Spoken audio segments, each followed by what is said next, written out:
Laura here. I'm connecting with you online, and I love this because some of the questions you ask me are so easy for me to show you how to do right here at home.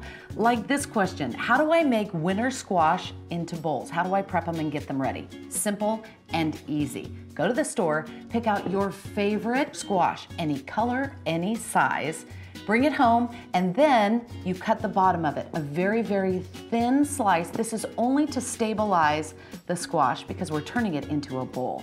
Cut the top just like you do a pumpkin and clean out the insides, the string and the seeds, get that all out. Now I like to do this, and it makes everything that you put inside a little bit nuttier, and it's just one more step that takes minutes. Same application, stabilize the bowl, take a little bit of olive oil and rub the outside of the squash and the inside of the squash with olive oil.